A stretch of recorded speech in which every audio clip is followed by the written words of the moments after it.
I can't believe that actually worked, I quietly said to myself as the dust settled around home plate and cheers from the crowd on the bleachers began to die down, as the two new people in the black and yellow uniforms, a massive bronze-skinned man and a short silver-haired woman, began to direct them toward some kind of souvenir stand that the crocodile guy had set up earlier. "Well done, boy. Splendid work," the captain said when he walked up to me, slapped me on the shoulder. "Agreed," Abigail said from behind me, making my heart skip a beat. "Ah, Jesus! Don't do that!" I begged her. "You can come by the shop whenever you want and retrieve your reward," she said with a smile, bouncing on the balls of her feet as she walked away. "Dodged the bullet there, didn't ya?" Jackal said as he joined me and the captain. "I guess so. Oh yeah, I meant to ask, why did you guys all come to my games?" "Oh, well," Jackal said, as him and Hook both glanced over at one another. "We were worried we might have to rescue you from Abigail in the event you should lose," Hook finished. "Can't be too careful," Jackal added, holding a small vial of hide that he pulled from his pocket. "Hey, Dest, I need a ride to the prop shop tomorrow," I said, walking through the door to my apartment. "And you won't believe what a... Hey, where the hell is everyone?" I asked, apparently to myself, as I wandered around checking for signs of life. Jesus, I'm not gonna walk in on them doing stuff, am I? Wait, would that be bad, or is it different when it's a girl? Do the same rules apply to vampires and Frankensteins? Wait, what am I saying? This isn't that kind of story. What the hell are those two? I asked out loud, digging my phone out. Yeah, hey, where are you guys? You said you'd be here when I get home. Alright, I forgot to text you. Remember I told you Rissa was going on a date with the bike shop guy today? Destiny answered. And? I nervously said because of the tone of her voice. It didn't go well. He saw her, you know, and kinda freaked out. Said some not so nice stuff. She explained as I began to make out the faint sound of crying in the background. I'll call you back. What the hell, Jose? Destiny yelled at me as the cops brought me into the room where she was waiting once I had finished filling out the papers they gave me. Aggravated assault? You could be charged with aggravated assault? Really? Fuck that guy, I said, walking past her and out to the car. I sat in the back when I saw Rissa sitting in the front, wiping the tears out of her eyes. Destiny was close behind, but she stopped short of the car when she saw the bike shop guy leave the station behind us. I'll be back in a second, she said, sticking her head through the window before running up to catch up to him. What are you doing? I asked as she left. Making sure this ends here, dumbass. He's about to go back inside to confess to making it all up and falsifying the evidence. Me and Rissa both watched as she walked up to the guy and violently snatched him into the nearest alleyway, emerging a few seconds later followed by a visibly terrified man with an even more visible wet patch in front of his pants. Once he left the alley, he immediately ran back into the police station. What was that? I asked. Creative problem solving. Just saved your ass from the legal system, she answered with a judgmental glance back at me through the rearview mirror. I regret nothing, I mumbled to myself, mumbling my sore, bruised knuckles as we started to pull off. Did you really get arrested? Madison shouted into my ear, suddenly jamming her head through the open window. Jesus, how? Maybe what's it to you? What? What did you do? She asked excitedly, like she was actually someone what they got for a birthday or something. There was this guy that asked me out. I wasn't paying attention and accidentally wiped my makeup off. And when he saw my face, he... Rissa started to explain but trailed off. Anyway, Jose found out, so he went to the bike shop where he works and, well, she had to point to the bandaged urine-soaked man leaving the station. Oh, did he, huh? Madison growled, unhooking the chain from her waist and stalking behind the guy before wrapping it around his neck and snatching him back into the alley. So, how do you know Madison again? Destiny asked once we were on our way home. Basically fleeing the scene of what's sure to be an assault mugging.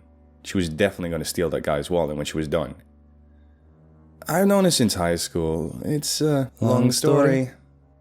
Rissa and Destiny both finished for me at the same time. Yeah, and complicated. Is that why you didn't want to tell her about Cerber? Yeah, pretty much. Is she an ex-girlfriend or something? she said, leaning back over the seat. Huh? No, nah. She just used to run in a lot of the circles I did, and I was always kinda on the wrong end of her jokes, and pranks, and thefts, and... I trailed off. Was she your bully? What? No! Just... let's talk about something else. The door to Abigail's shop beeped as me and Destiny walked in the next day. She was waiting for us, sat on a tall stool behind the register with a small cup in her hands. What's going on here? She asked, apparently noticing Destiny's grumpy look. She kept shooting at me. This genius got arrested last night for beating up a bike shop employee. Destiny answered shortly, nodding her head in my direction. Her eyebrows raised. Abigail glanced over at me in disbelief. In my defense, he made Rissa cry, I responded. That's actually kind of sweet. She mumbled to herself, taking a sip of what I could now smell was coffee. Coffee junkie? You might say that. It reminds me of my father. I was a girl, so I was never allowed into coffee shops, but he would always come home smelling of coffee. Until he was hung in the town square, that is. She entered, taking another small sip. It's over there, by the way, she added, nodding towards a mannequin covered in the King Arthur costume. I squealed, darting over to it. I was saving that for a rainy day, but I make bad decisions when winning is involved, she sighed. Well, there's no way he can accept this. It's just too... No, nuh-uh, I earned this, I interrupted Destiny as she tried to speak. I was fighting for my life out there. Destiny, she threatened to kill a guy's children, I tattled, pointing a finger at Abigail, who was now glaring at me over the coffee mug. You don't know what I went through to get this. Jeez, this is heavy. By the way, have you made any headway on the mystery behind your friend's death? She suddenly asked, causing me to stop and listen on my way towards the door. The costume-covered mannequin in a bear hug. No, actually. I've been asking around, but nobody seems to know anything. It's kind of weird now that I think about it. Someone around here always knows something. I suppose I can give a little help, Abigail said, pulling out a notepad and scribbling something on it. I'm sending you to Mr. Fu. If anyone has any information that might help you, very likely gonna be him. Just remember, she added, pulling the paper back before Destiny could grab it. Just because it sounds like a sure thing doesn't mean it'll be easy. Be ready to pay for whatever you find. So you ever hear of this Mr. Fu guy before? 'Cause I gotta tell you, the name don't really inspire confidence, I said as I gingerly situated my Arthurian prize into the back of Destiny's car. I haven't. And that's also strange, because most of the local paranormal community tends to at least know about each other, even if they've never met. So you already knew about that giant crocodile dragon monster living in the sewers? The what? She screamed, slamming on the brakes, almost causing a pileup in the process as the car squealed to a stop. Is that a no? What the hell has he got this time? Risha asked Destiny as I walked in awkwardly carrying my costume-covered mannequin. You're gonna run out of room before long, she added as I placed it beside the other two. Sorry, I couldn't hear you over the sound of all this awesomeness, I said, taking the new addition to my growing collection. How much did that one cost? Nothing. I got this for winning Abigail the ball game, along with her not doing whatever horrible thing she was probably planning to do to me if we lost. Anyway, how's the cycling practice going? I asked her. I'm getting closer to a passing time. It's hard though. This body doesn't have the muscle of my old one, she explained, moving her hand around in front of her. And sometimes it feels like I have to learn things all over again. Well, we might have a lead on the murder situation, but after we check that out, I can give you some pointers. I think I still remember that route pretty well. You remember what? Huh, what? Nothing! I stammered, almost letting slip that they used my test run to Adeline's warehouse to set the course. Now let's go find this Mr. Fu guy. Where are those directions Abigail gave you? I asked Destiny. So she pulled out a piece of paper and handed it to me. As I unfolded it, I pondered out loud. I wonder why they call him Mr. No! What's wrong? Destiny and Rissa both asked simultaneously.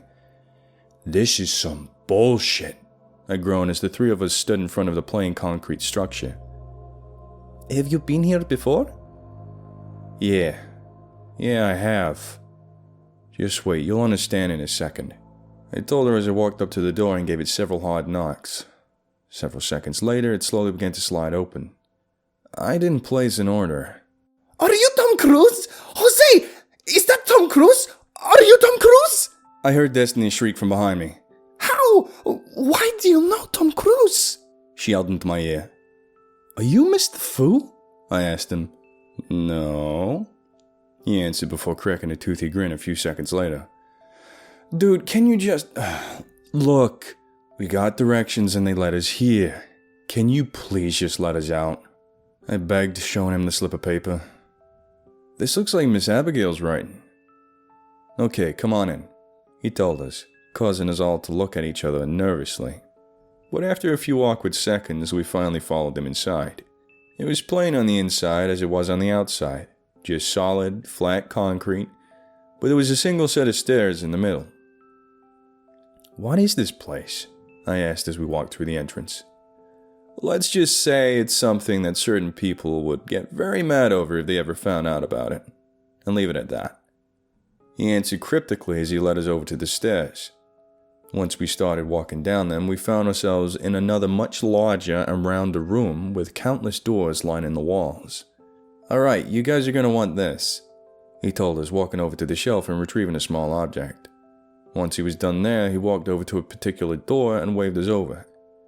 You're gonna need this to access his location, he said, handing me a small gold-colored oval plate with dark, wavy lines running through it. What's this? I asked, inspecting the curious trinket. And there I go, sounding like the captain again. Spent too much time around those guys. Oh, that's made of mokume gane. This Japanese guy tried to recreate orichalcum back in the 17th century. As far as I know, that's the closest anyone ever came to actually doing it. The secret only ever gets passed down to one person at a time, so there's only ever one person who can make the real deal. But there's a lot of limitations too. Anyway, in you go, he added, pushing open the door. Whoa, 1 second, Top Gun. In we go where?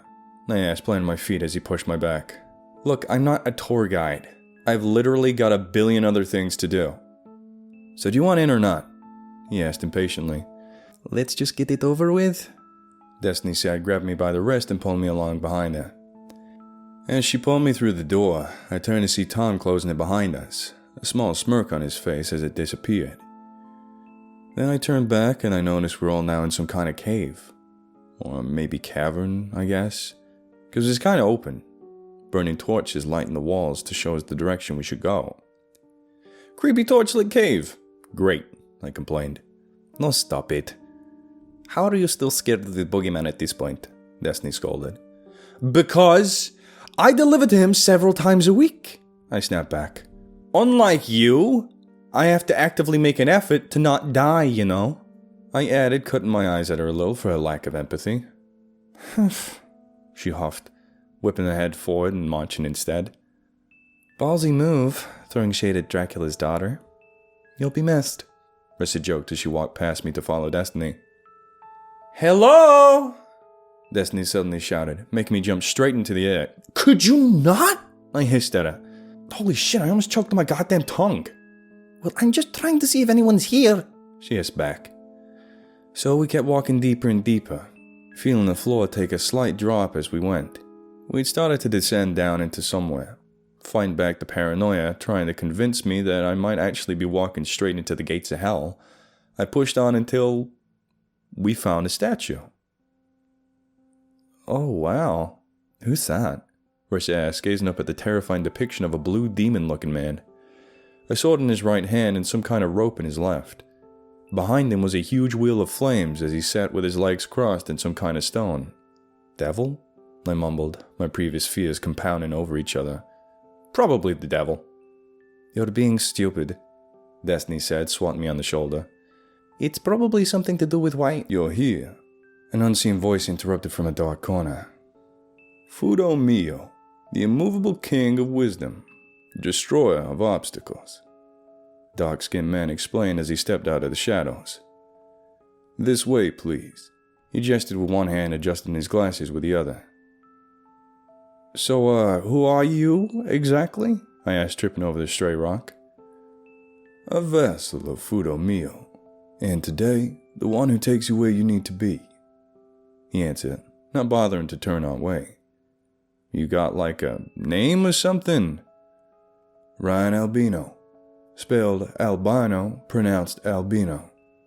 Please, remember that, he replied. Here we are. He had stopping in front of another stone door and straightening the blue robes he was wearing. Oh, okay, thanks, I said as we all started to walk through. Afraid not, he spoke, holding out a hand to stop Destiny and Rissa. He's the only one who can pass through this point. You two will have to stay and wait. What? Hell no! We're going too!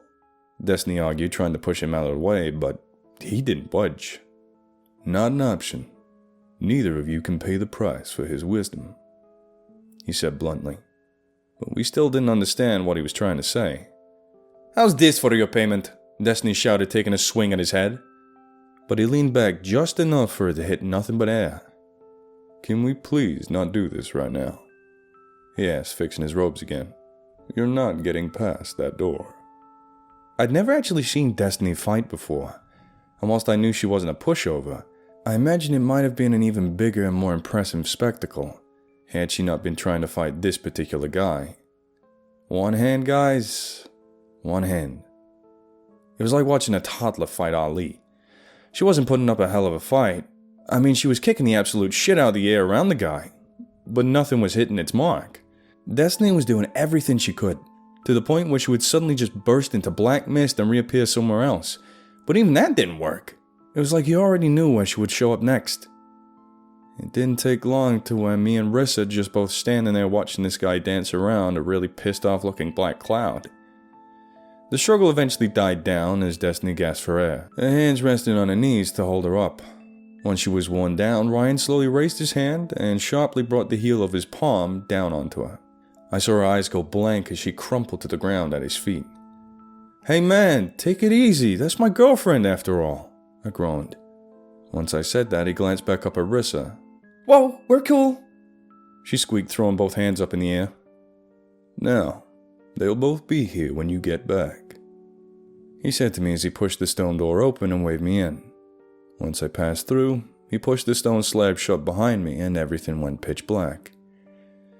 I mean, total darkness. I slowly started inching my way forward, but not sure where I was supposed to go. After a while, my breath started to finally slow down and I began to hear a sound, like a drum in the distance. Every now and then, there were these 3 beats in a row.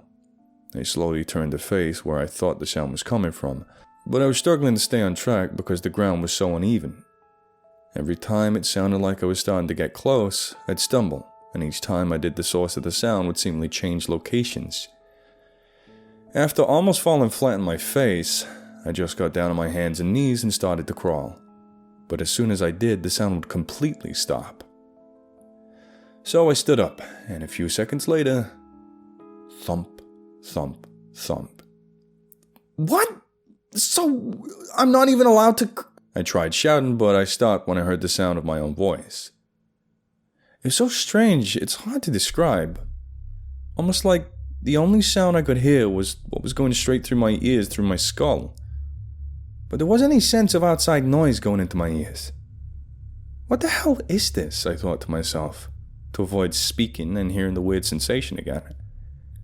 Then after a few more seconds, thump, thump, thump. I stuck my hands out and felt my way forward again. I repeated the process over and over and over again without making any kind of progress. I felt myself start to panic as the thought began to set in that I might not be able to find my way out. Thump, thump, thump. I was desperate. I was starting to really panic, and it was getting hard to breathe as I stumbled around in the blackness. Finally, I closed my eyes as tight as I could and ran headfirst as fast as possible towards the sound. Suddenly, I could see a faint light shining through my eyelids. I slowly opened them to see what the source was. The first thing I noticed was the swirling ring of fire blazing wildly in front of me, a hot breeze wafting past me as it burned.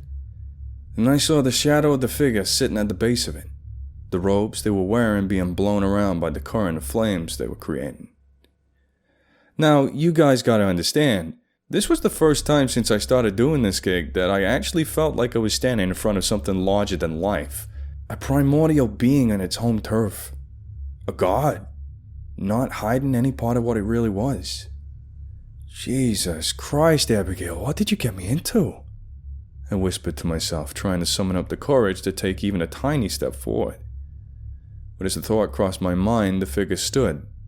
And as it did, the blazing ring behind it broke apart, rushing across the room in a split second and lighting several rows of torches along the walls, all at once, as I felt the heat wave rush past me. Then I heard a set of soft clicks as he stepped down off the boulder he'd been sitting on, and his wooden sandals touched the stone floor. All of a sudden, I felt a familiar sensation of being picked up by my insides, and I was pulled across the cabin to stand in front of him. By then, I could see him more clearly. He was wearing one of those big, wide straw hats that hung down over his eyes. Over his mouth, he had some kind of mask, like the ones the samurai wear with the helmets, the remaining breeze softly rocking the wide sleeves of his patchwork blue robes. Someone sent me here, I finally spoke up as he stood in silence in front of me. She said you might be able to help us find out who killed my friend? You seek knowledge, he stated more than asked, the suddenness of it making me flinch a little. Yes, sir. The guy up front, Ryan, I think, said I have to pay some kind of price. He was correct, he answered plainly. The value of the knowledge you wish to obtain will determine the cost. What do you wish to know? Well, what about a straight answer? Who did it? I asked. The memory of a loved one, taken forever, along with all possibility of ever remembering. What? What kind of price is that? That's... Why? I questioned as alarm crept back into my voice. What would you need something like that for? You could not possibly have anything I would want or need. The conditions for my knowledge and wisdom is that you demonstrate that you are willing to sacrifice for it.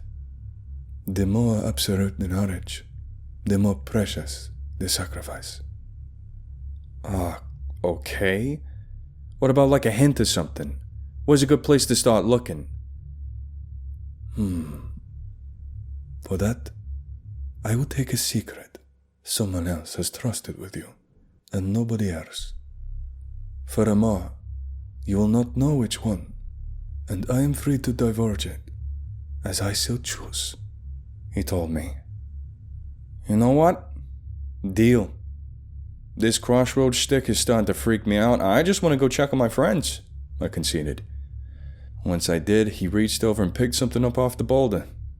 I remembered the statue from before was holding a sword, but what he was holding now was a lot more intimidating. It was solid black like it was made of obsidian or something, and it had 3 large triangular spikes along the edge with 3 holes in the shape of a triangle. It was huge, and I had to struggle not to duck or run as he slowly brought the point of it up to my head. I know where we need to look! I yelled as I blasted through the door where they'd been waiting. What's going on? I asked as I took in the scene. The Ryan guy was standing across the way, facing the opposite direction, his eyes closed as he rubbed the brim of his nose, seemingly frustrated. Destiny was standing up looking at me, alarmed for some reason, and Rissa was squatting down almost behind Destiny with her pants down, looking over her shoulder at me with an expression of absolute horror as I began to notice the faint sound of trickling water hitting the stone floor. I'll come back later,